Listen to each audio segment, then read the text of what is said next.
Hello, sad boys. How are we doing? I'm doing great because today we have some musical drama between the boys at Slipknot and some guy who calls himself Machine Gun Kelly. Apparently, this all got set off when Corey Taylor declined to be on Machine Gun Kelly's signature pop punk album. Now, why would Corey Taylor refuse that collaboration and then go on to channel Awesome to sing the SpongeBob theme song? I will never fucking know. But for some reason, Corey Taylor thinks that Machine Gun Kelly is a failed artist, which culminated in Machine Gun Kelly playing an opposite stage from Slipknot at Riot Fest, calling the members of Slipknot themselves a bunch of weird old dudes in masks. If you can't fault them there, they are objectively old men who wear masks on stage. Now, do I think Machine Gun Kelly is any more of a respectable artist? Probably not. His first name is Machine and his middle name is Gun, so I'm not really taking him the most serious as individuals. This culminated at the Louder Than Life Festival. The Louder Than Life Festival that features such bands as Suicidal Tendencies, Code Orange, and Machine Gun Kelly, who then relentlessly got booed on stage. I cannot blame the individuals in that crowd. I mean, you're sitting there waiting to see Disturbed after Machine Gun Kelly plays. Of course, the mood is going to be a little weird. If there's anything that I would like to achieve myself, that is the building of correlations through music, the building of musical anarchism. I don't know what you would call it, but the building of, friendship and community through the shared experience of going to shows and playing tours.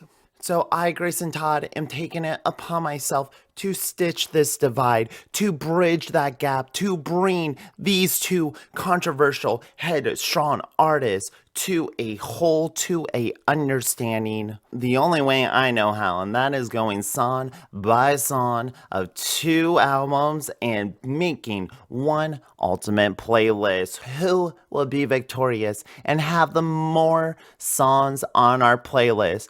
Corey motherfucking Taylor or Machine Gun Kelly? I'm GreysonTodd. This is my channel. Let's go.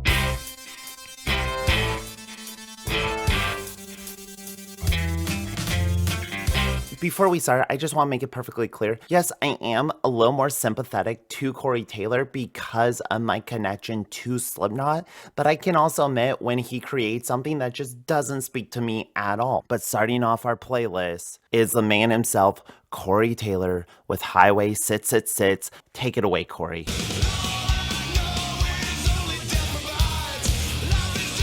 It is pretty fucking clear exactly what Corey Taylor is trying to accomplish with this album. This is his rock album. This is Corey Taylor returning to what he feels is a root of sorts, his rock and roll roots, that 70s kind of brand of southern dirty rock. Here we have Corey Taylor singing over some country western like acoustic guitars before the rock kick drum comes in, and the song feels actually incredibly light compared to every other project Corey Taylor has been a part of. He's trying to create this almost romanticized vision of rock and roll, singing about the devil, what AC/DC made their entire career off of, basically the incarnation of rock and roll. Hot rods, hot babes, fast cars. And in that sense, I feel like he captures that emotion, that tone, in that it feels very inconsequential. It just feels like bar music that is just in the background and it just washes over you without any real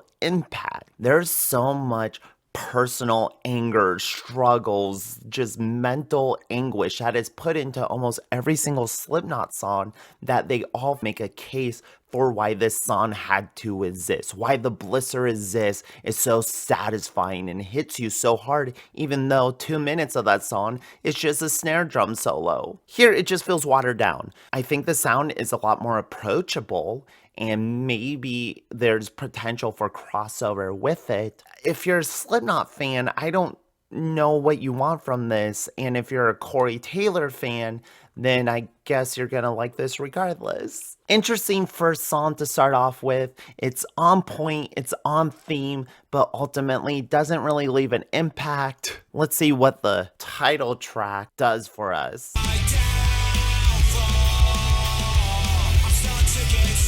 Okay.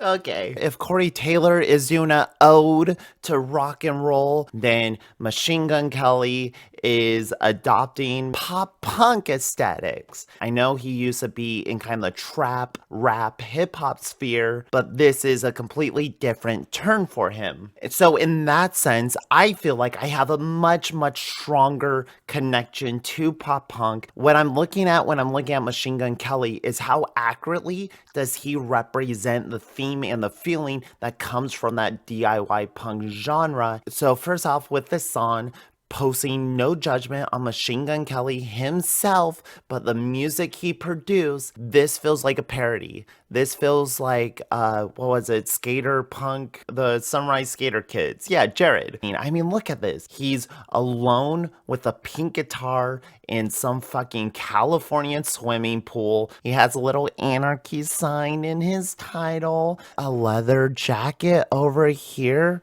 What a bad boy. Right here, looking at him, I can tell he is a bad boy and he does bad things. And this song reflects the bad things he does because this is his downfall. If we're being emotional, if we're looking inside of ourselves, come see my downfall playing arena rock shows. When you compare this to like a modern baseball, when you compare this to a front bottoms, bands that speak so truly to mental health, the states of friendship and community, and like how you can rely on those, but how they can also be a crutch. When you find bands that are so good at capturing those emotions, and then you compare it to this, it almost feels like he's just plucking out imagery and aesthetics. It's like if I wanted to write a My Chemical Romance song and I didn't really understand the band, I would write a song about like stabbing a lover and being dressed in black and like blood running down her lips. Imagery that doesn't really make sense and has no root in my actual reality, but I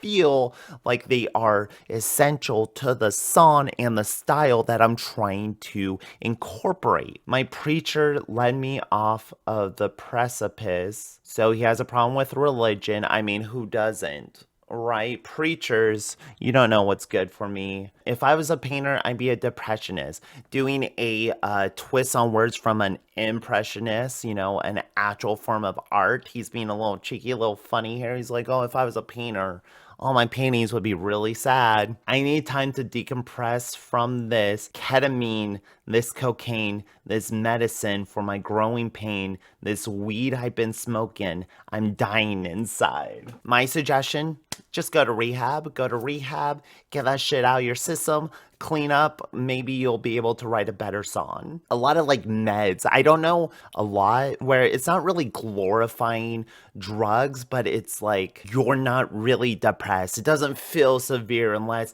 I'm on ketamine and cocaine, this medicine for my growing pain. I have so much pain, bro. I gotta take these pills. And it's like, that's not really how like depression manifests itself in people. So it's just weird to hear someone co-opting mental illness for an aesthetic and having it be like, this is my downfall. I'm doing all these drugs, man. Don't you want to see me screw up my life? If I don't want to come see your downfall, I want to see you making positive movement, positive changes, because to me, that's what the music genre is. It's acknowledging your flaws, but then relying on your bandmates, relying on the people around you. So far, this song is solely about him, and I have a feeling based on this record cover that this entire album is solely going to be all about him. Not that a person that goes by Corey motherfucking Taylor isn't making it about him. Now we've come to the tough part. We must choose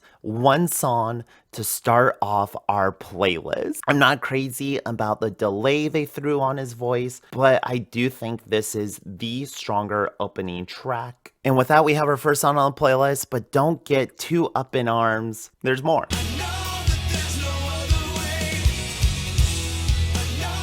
I am genuinely surprised by the amount of acoustic guitar I'm hearing on this album. It makes the mix sound very bright, but it also loses a little bit of energy and punch that I think Corey Taylor's voice desperately needs. He has an extremely powerful voice, an extremely powerful rock voice. He is capable of doing that just grunt belt that is very necessary for this genre. I just feel thus far that the production behind it isn't really supporting him in the way that his voice needs. This song seems to be about him having sex with a Russian girl in London. Trafalgar. Apparently that's in London.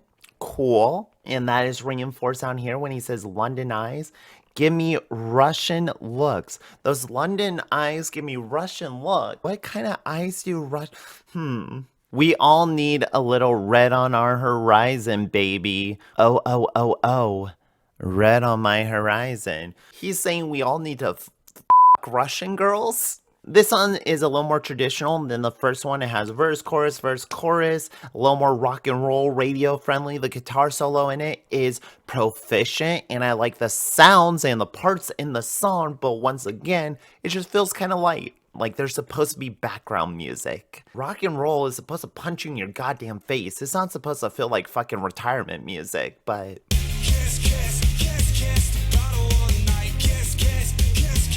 Two songs in, and it seems like Machine Gun Kelly really likes his hooks. He gets a hook, and he's gonna beat that fucking hook to death, even if he only has 2 minutes to do it in. I can't help but like read these lyrics and not think about if I was comparing this album to like any other emo band. Put this album up against any Free Throw album, and it's just not even comparable. The emotion and the depth that is put into the music, like the backing track is so insignificant here. It feels like the most generic, all-time low Blink-182 fucking rip-off production. It even sounds exactly like Blink-182's last album, 9.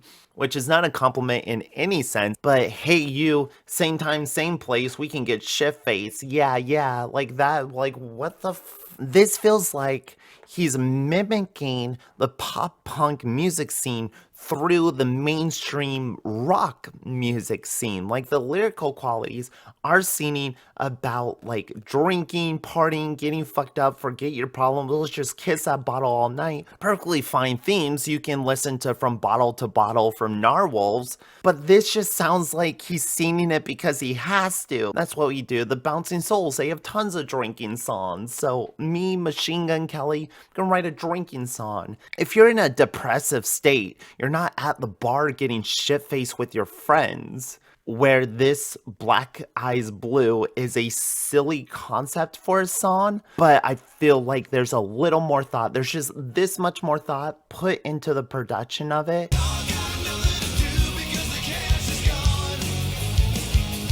All right, 3 songs in, and it feels like Corey Taylor, he's found his rhythm. This song should probably been track 1. It's like the strongest so far. It has the heaviest instrumentals, and the production of it actually has a little more life to it than the previous songs. And what I appreciate about Corey Taylor is when he sings about the stash being gone, when he sings about girls, when he sings about drugs, it feels more genuine. It feels like, yeah, that's who Corey Taylor is. He has a diamond encrusted belt buckle as his album cover. Like, this is who he is. If you're gonna take on that persona, if you're gonna take on these audible and visual cues from that era, you have to have the confidence and the cockiness to go with it. Rock music, especially lead singer driven rock music from the 60s and the 70s, had a very strong personality. I don't think Corey Taylor quite has that. He just kind of comes off as a rock dude in every interview that I see of him. But when he sings,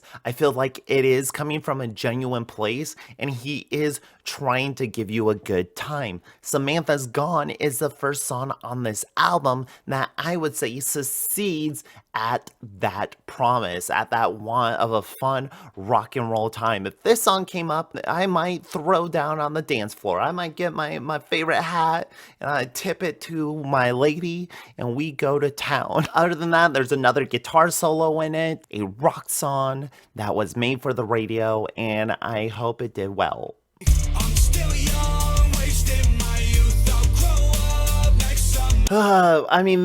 So this song starts out with him saying, I'm still wasting my youth, I'm still young. The thing is, and I haven't commented on this yet, but Machine Gun Kelly's voice sounds anything but young. There's a certain just like strainness to it, which sounds like a rock singer on the 5th album past his prime. Like, so far he has kind of one mode of singing, and it's whiny belting. Like he's just yelling it in hopes that the producer can sort of tune into the song. And there's parts where it sounds like the producer didn't even try to produce it. We have another song about being young. I'm doing drugs, but I'm unhappy. I have all these drugs. They're in heart shapes. I have a girl next to me. She's drunk. I'm unhappy. I'm still depressed. I gotta act like I'm happy. She post pics to get at me. Deja vu, just like last week. But instead of doing anything about it, instead of growing from the experience or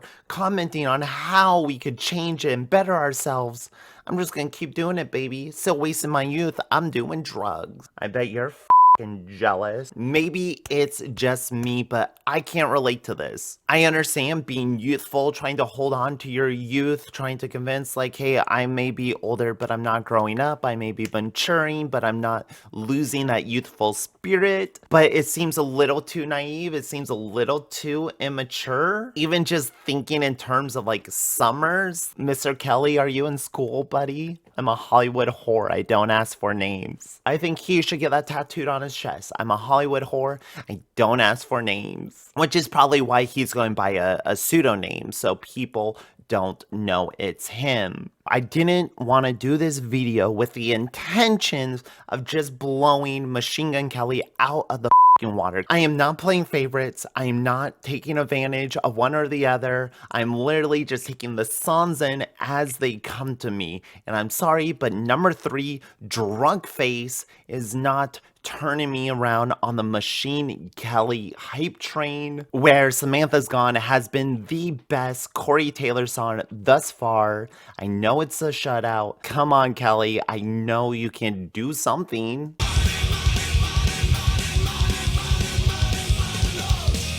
This is an odd one. When they're singing it, it sounds like he's saying money, love. Corey Taylor seems to have a taste for international women. Don't be afraid of the feeling. It's the only way to be dealing. No one knows what I'm seeing. Show me the air on the my.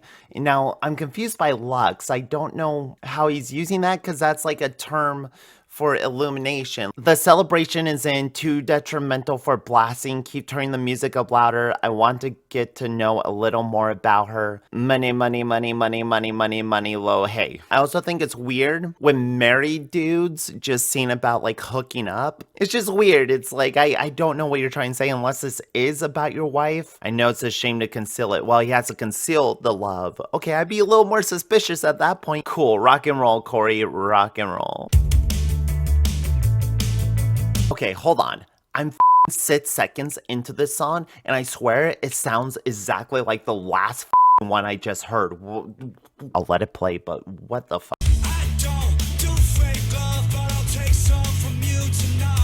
Isn't this the one on Tony Hawk's? Because I recognize it. Or it just sounds familiar because it sounds like every song that's played and every song on the recent Blink-182 albums. I think Mark Hoppus even sings on this one. It sounds like his voice in the background. I could be wrong. I was making fun of Ms.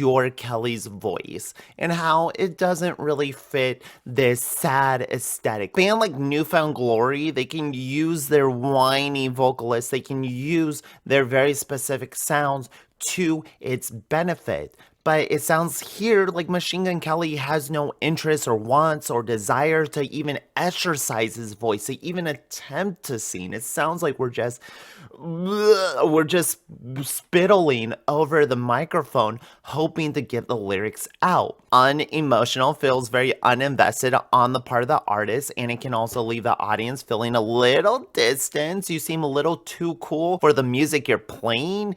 And I want to feel like you love your music. Personally, I want to feel like you love your music and you want everyone in the room to sing to it. But on the other side, that can actually be used as a benefit to be so specific to your sound that it actually makes you unique. Your off qualities of your voice can actually seem like a feature instead of a setback. You know, look at like the Distlers or anything Tim Armstrong has ever done. There are some lines that Machine Gun Kelly says, there are some notes that he hits that does stick in my dumb brain. Music's so interesting because it's purely emotional. Why do I like it? I don't know, because the sounds went in my ears, it made my heart react a certain way, my brain released serotonin, and now I enjoy the song. I, however, am not satisfied with that, and I like going just a little deeper. I like going a little past that. And I would say that Bloody Valentine has parts that do stick with me like that. Like when he says I'm overstimulated and I'm sad. Like the way he said sad, it's just so specific that it just like hits my head,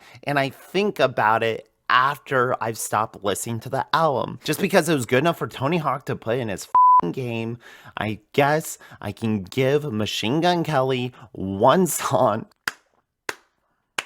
I hope you accept this award.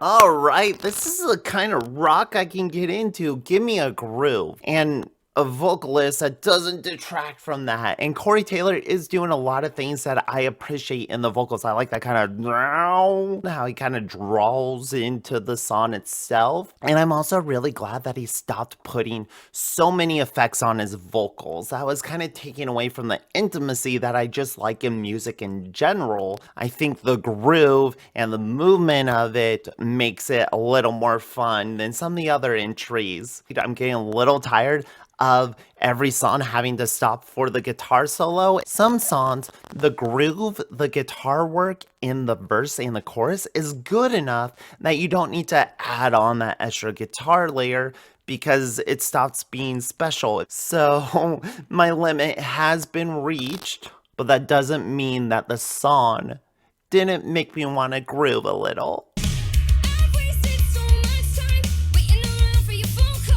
If you're making your pop punk record and you can't sing to save your life, why would you have a professional singer come in and just blow you out of the fucking water? Holy shit. I have no idea who the female vocalist is. She sort of sounds like Jetty Bones, so I enjoy it on that level. The energy that she has just makes Machine Gun Kelly sound lazy as shit. Like he's not even trying to sing. I don't know why you would compare yourself to a vocalist that is so much stronger than you. But other than that, this song is so unremarkable. He just keeps hitting the same things. I love this girl, but I'm damaged. I take substances because I'm damaged. I want you to forget me. I'm damaged. You can't just waltz right into the pop punk genre. You have to make a stance. Do you know how oversaturated the punk rock DIY music genre is? To stand out, to be something special, you have to put your all into it. Hey you, tell me why you do the things that make me hate you. Why the fuck was he at Riot Fest at all?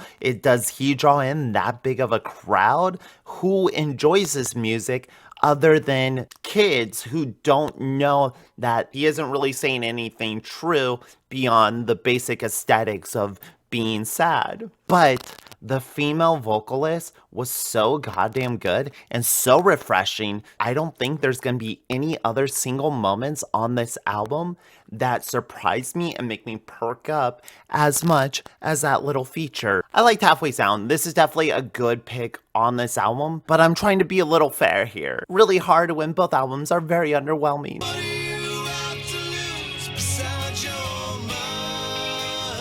All right, we're getting a little darker, we're getting a little quieter, we're getting a little more Corey Taylor's attempt at like a Pearl Jam, Alice in Chains type song. It feels very reminiscent of a Stone Sour song with a little more country twang in it. Lord, I ain't going to heaven, I sin too much. If that's your attitude, then like why would you even believe in heaven at all? If you're like, I can't go to heaven, I'm too much of a sinner, live my life and then not really concern myself with theism. But so this is like my least favorite aspect of Corey Taylor, even though I am always asking him to be more personal, to look inside of himself. It feels like he's not the best at writing those songs. And if you look at the slower songs in Slipknot's catalog, that is usually when they're the weakest. I like the effects they put on the guitars. They capture that retro sound really, really well, but it's just so slow.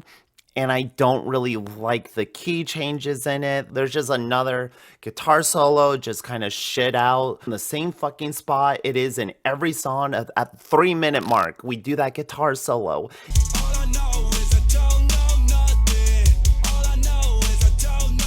I hate this. I really, truly fucking hate this. I hate that fucking trappy. I hate every time that I don't want to hear it in another fucking song ever again. I'm sorry. I know hip hop, I know trap is one of the biggest genres in the fucking scene. I don't want to hear that ever fucking again.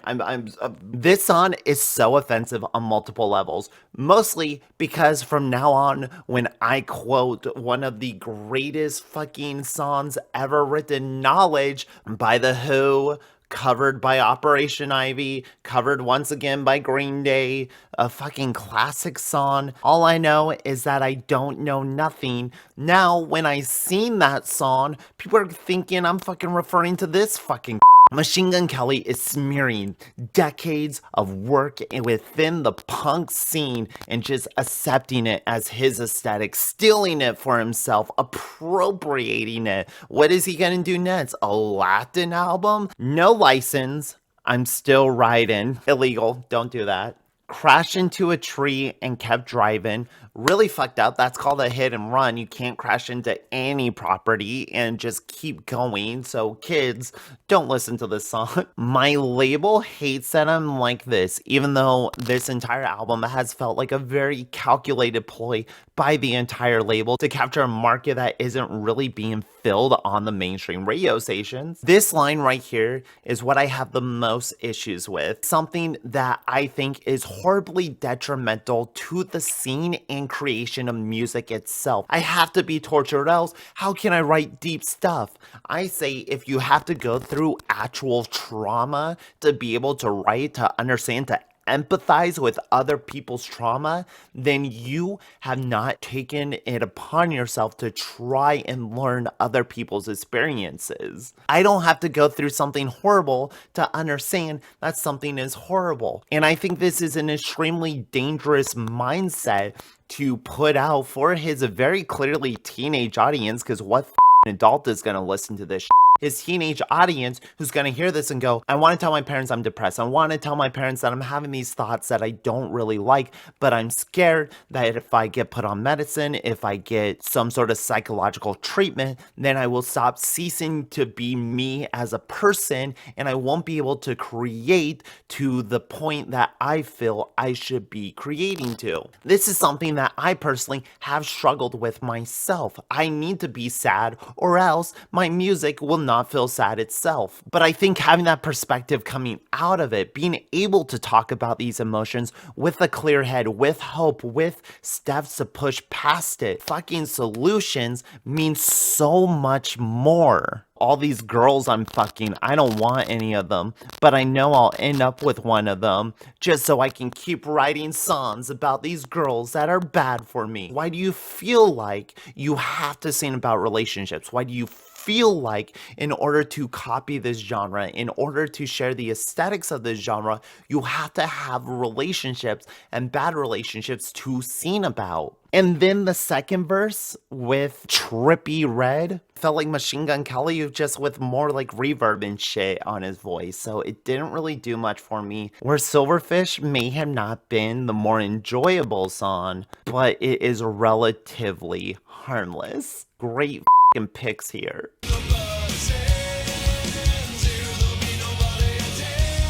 If he can get to Kansas, he knows he can find his way back home, which I hope he could find his way home from like any state. Like, cardinal directions don't change. I don't know what strong connection he has in Kansas. Other than that, it's just kind of a slow ballad song. I don't know why we're bringing the tempo down mid-record. I don't know why we're turning it down mid-record, since all the songs have had an acoustic guitar. When you try to do a slower kind of power ballad with acoustic guitar, it seems to feel a little less impactful, a little less interesting, since it's not too dynamic from the songs we've been hearing so far.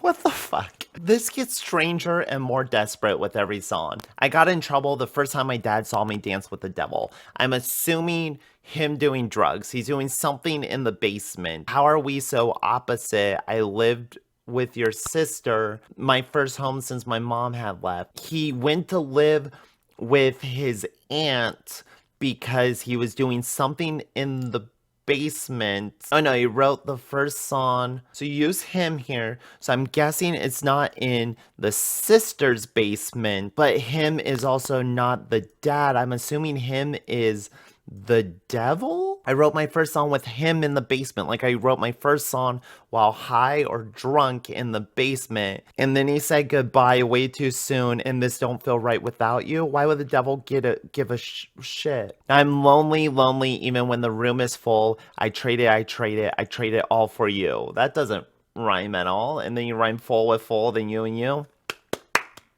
This song feels like it has the parts. It feels like it's doing the work to make it an energetic, a powerful, just, I'm lonely. Once again, his voice, the production, the way that he just comes in is always so flaccid. It's just like he walks into the booth, says the first thing that comes out of his mind, and then walks back and goes.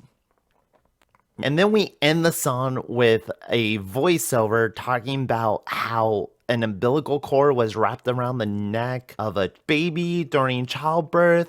He was bigger than a normal child. He had a heart problem and they didn't think he would live. Is this Machine Gun Kelly? Is this someone he knows? It seems to be he's talking about someone who has died. I ended up in handcuffs when you called your sister. She cried when she picked me up. So he did go and live with a sister because whatever he was doing, it was bad enough to get the cops involved. And then she said goodbye too soon. Did she die? He's trying to give you something. He's trying to give you enough to like grab onto, but there's not really enough there to pull anything from. It's like a string on your shirt, and the more you pull it, the more it just unravels before you have nothing. And if this is based off of something true, he doesn't make it seem any more genuine or expressive than anything else he has said on this record. Everything is saying with the same amount of severity, everything is saying with the same amount of earnesty, so nothing feels interesting, nothing feels personal, and it all just feels like noise.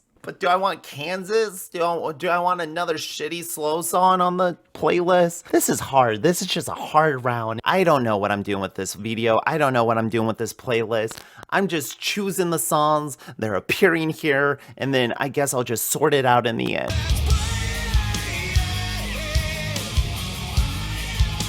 Here we go. I've been waiting for Corey Taylor over fucking dirty guitars to say, hey, fuck you, and you, and you. Culture head, no acoustic guitar here, nothing to slow it down, nothing to hold it back. A song that starts out, I don't trust anyone who uses God as an excuse. Interesting considering like 2 songs ago he was saying, I'm not gonna get into heaven. Like, he thinks about God and he thinks about his place in heaven and God and religion, but yet I don't like it. I'm not religious. Fuck you. And it's like, well, then just don't think about it, bruh. I can't shake this sudden feeling you're a fake. You got your savior on the make, and I can fucking hear you screaming all the way down, like to hell. Okay, I get it. Religion is fake, and you pick and choose. Which, your generation loves a bitch. Which generation are we talking about? Are we talking about like older people or like younger people? But studies show that younger people tend to be less and less religious. No one's perfect, but you're bringing everybody down. Hey guys, you're bringing us down. You're making Corey Taylor feel sad, and I'm gonna have to ask you to stop. I'm gonna have to ask you to take your religious beliefs, put them on hold, because Corey Taylor is upset. I don't know what he's mad at. I don't specifically understand what religion or generation or people Corey Taylor is specifically mad at right now, but he is pissed. He's being pissy. This is his statement to the world, so take that for what you will. This was the first one that felt like rock to me.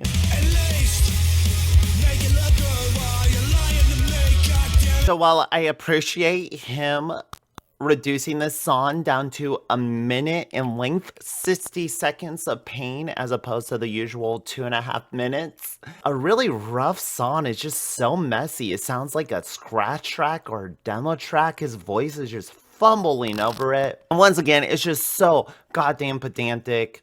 God damn it, I'm trying to find inner peace, but it's World War III. This girl, she just won't let me chill, and that is a world war. The equivalent of a world war. I am constantly surprised by like how low this dude will sink himself.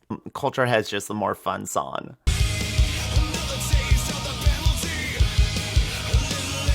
I'm glad to hear Corey channeling a little bit of his Slipknot vocal, a little bit of that grit that he has with Slipknot. I'm glad that he's able to bring that in here. The back half of this album has taken a complete left turn into just rock and anti-theist songs. Another song about the hypocritical religious sect of America. Why is all I really want to know. The hypocrites can't let go. Jesus says, I told you so. Forget about the meaning and the slur. Suddenly you never heard of it. Don't believe a fucking word of it. The world is not a goddamn tournament. Choose your own participant. Why debate since you already know when your faith is a sign of what you think you know? I get it, religious people think they're right. And I get the residual anger that comes with them holding back progress like a cinder block tied to the ankle of every queer and minority person in this country. But I don't think this is a convincing argument, just going, hey, you think you know what's right because your religion tells you, bitch. Isn't really anything they probably haven't already thought of. I don't really understand the line, everyone dies on my birthday. I like the line, everyone dies on a birthday, because someone's born every day of the year, so someone's bound to be born at the same time you're dying. That's kind of fun, but on my birthday, I don't know. Since this is an interlude and it's not funny and it's not interesting, I don't think it's really fair to have this go up against an actual song. Not that anything in this fight is fair, but I at least want to give Machine Gun Kelly a chance.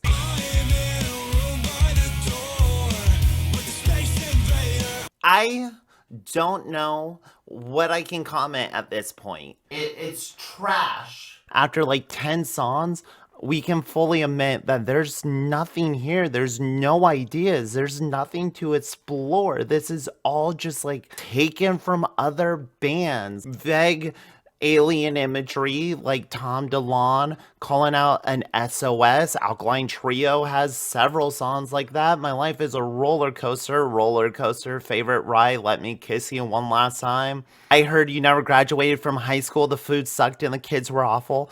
High school felt to me more like a penitentiary. I know you wanted me to go to law school. I dyed my hair and pierced my nostril.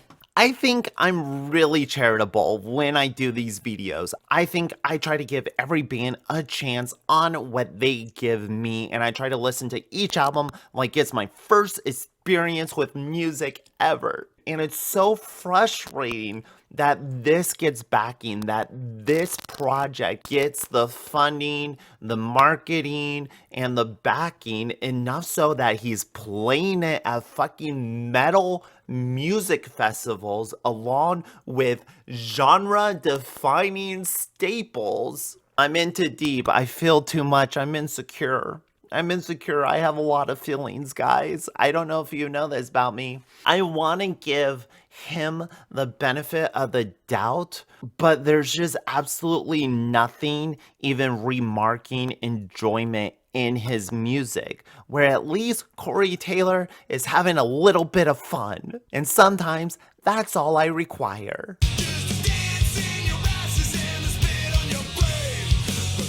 This back half, my god, this feels like almost a different CD. Like they took a separate EP and they stitch it on to the back of another EP, like his slower acoustic EP. And now this one is like these rock anti-religious songs. And I gotta say, the back half is a lot more enjoyable in those aspects, though I find 3 religious songs in, and he's not really saying anything new except for, you're gonna be burning on the other side. Hey, I may be going to hell, but I'm gonna fucking see you there. The way he sings it, the way he hits it, just gives it a little bit of a punch, gives it a little more bite.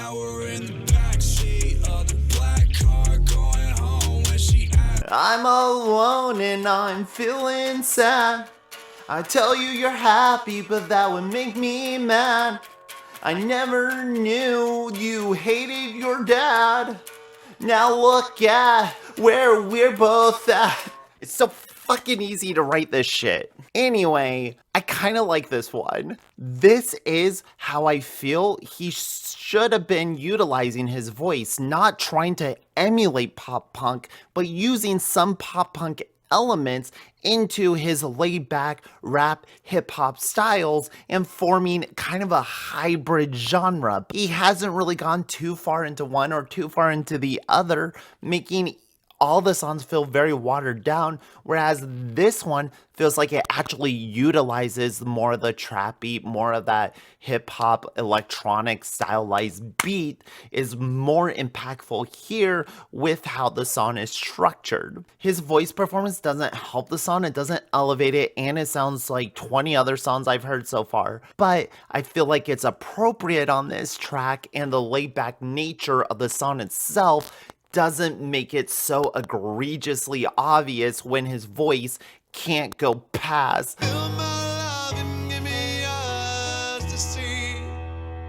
So, if I'm gonna be honest, soft piano songs rarely do anything for me. It feels false to me. It's like, hey, we gotta have the touching song. Let's pull the piano out.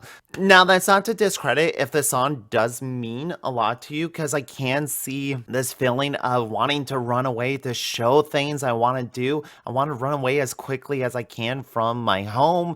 Home's inside of you. You're my home. It's the ballad time, therefore. Do do do do do do do. Jawbreaker, she tastes like candy star chase. Is he gonna fucking ruin every reference to every band I have ever held true? Jawbreaker! To have this fucking head to come in and be like, this one's titled Jawbreaker. Comparing a woman to a jawbreaker, I don't know what the fuck you're saying. Fine, I get it. Jawbreaker's candy, she's sweet. Star chaser. Wait, what? Are you the star? Is Machine Gun Kelly the fucking star? What does being a star chaser have to do with tasting like candy? And she's not landing. LAX is in Miami. He's Los Angeles. She's not landing. He's landing in Miami. He's LAX. Would it kill you to smile? A very cool thing to say to every woman you're interested in. Let me occupy your mind with 1,000,000 miles an hour, and it fucked up your design? Like, I guess sucking on a jawbreaker up its design of being a sphere, Sits 2 piece, sunset on the beach, 6 p.m. Sexy girl still can't let her leave, so they've been on the beach fucking for 12 hours.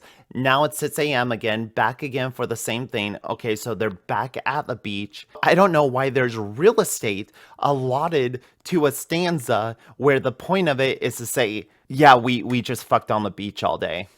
So now my issue is I didn't really like Home because it is a slow ballad, but this is such a shitty song. In the group of shitty pop punk songs, this one is fucking towards the bottom. But it is under 2 minutes. Can I survive cringing for 2 minutes if it means I don't have to sit through 4 minutes of a piano ballad? Fuck it, I don't even care. I'm never gonna listen to this playlist.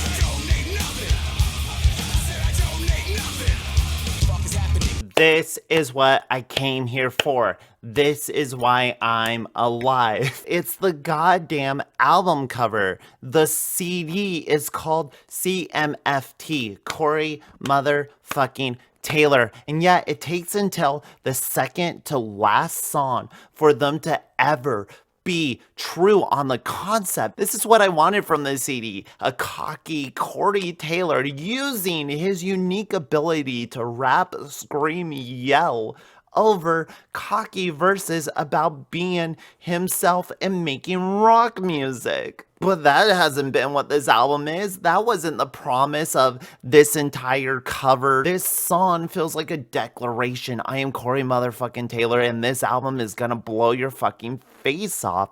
But it feels like he waited until everyone left the room to sing it. That doesn't mean this is an absolute banger. There are some weird flow issues I find. It doesn't quite work as well as it wants to. I think the guitar parts and everything is trying really hard to make it fun, but the way they hit the guitars sound almost offbeat and it kind of kills the flow. This is a novelty, and I will probably be blasting this song before I hear any other ones off of this album again.